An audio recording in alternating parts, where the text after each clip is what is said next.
Hello, and welcome back to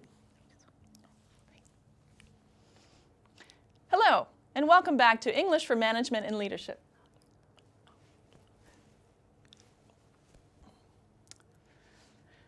Hello, and welcome back to English for Management and Leadership.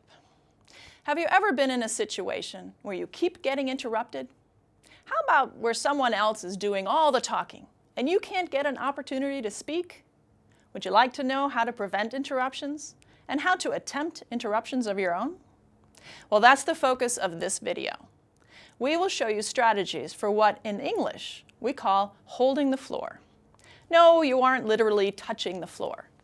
It's an idiom that means you're speaking and maintaining control of your turn to speak. We can also speak about someone having the floor, meaning it's their turn to speak. In general, the floor, in this context, refers to a speaking turn. We'll also look at techniques for interrupting when someone else dominates the floor. First of all, we should mention that these issues are cultural. Some cultures have a wait approach, where it's expected that a person will finish speaking before another person begins. Other cultures have an interrupting approach, where it's acceptable to jump into a person's speaking turn.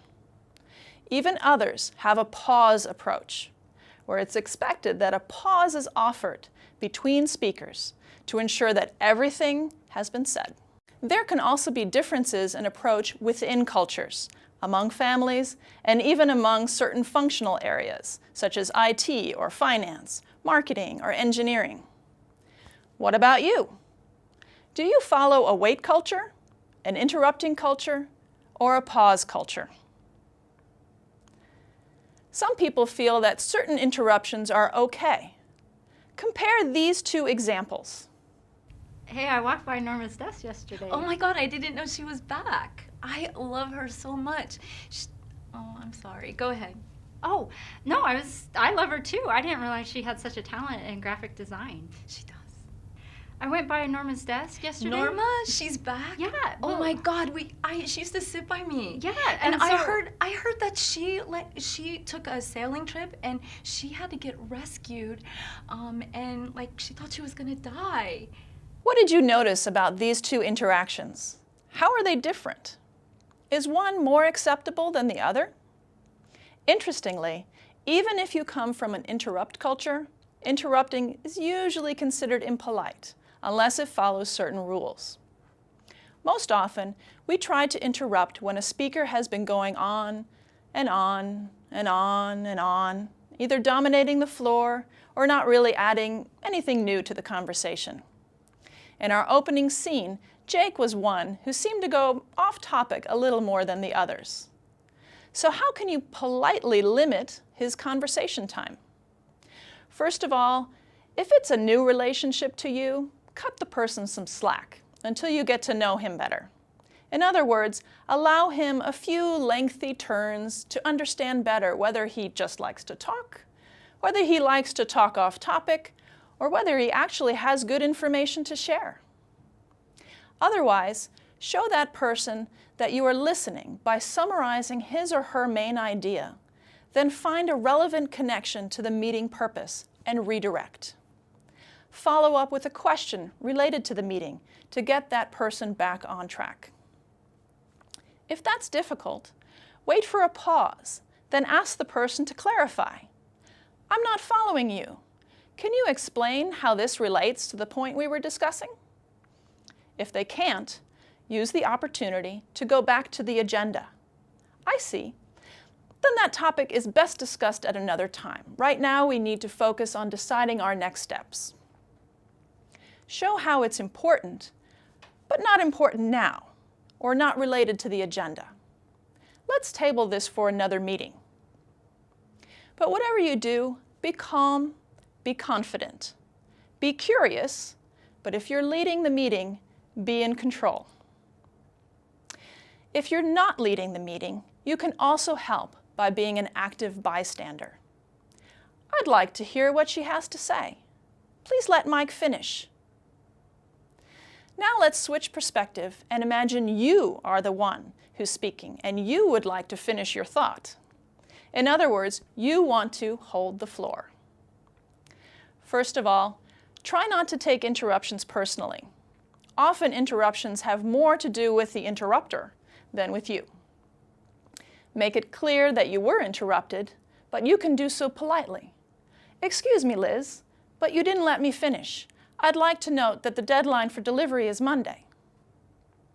Secondly, you're more likely to be given time to finish if you offer a quick outline of what you want to say, such as 3 main points or 2 counter-arguments. Be sure to summarize quickly in your head your main idea. Learn to speak concisely and offer the main point up front. That way, the most important information, at least, has been said. Sometimes personal communication styles can cause people to interrupt certain people more than others. If you find yourself interrupted frequently, take a look at your own communication style. Do you use filler words like or Do you use an uncertain tone of voice? Instead, try practicing a more forceful tone. If you're going to pause, pause in the middle of a sentence instead of the end, so people don't think you're finished. Speak slowly and carefully rather than quickly.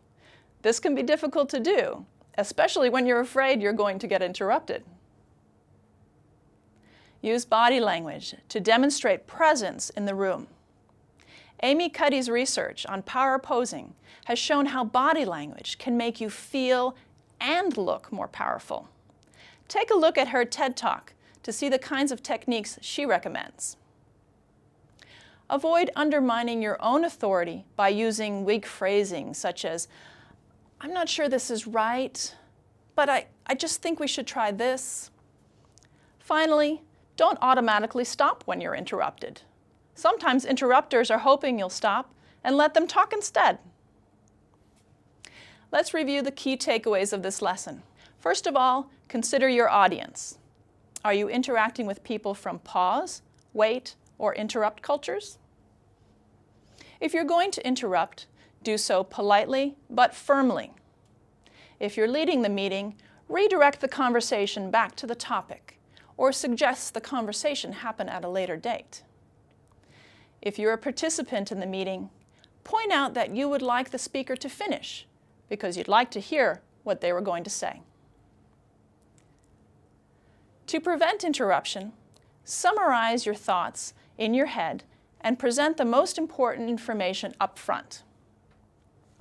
These are all techniques that you can try today at your next meeting. Let us know how they work. See you in the next video. Thanks for watching English for Management and Leadership.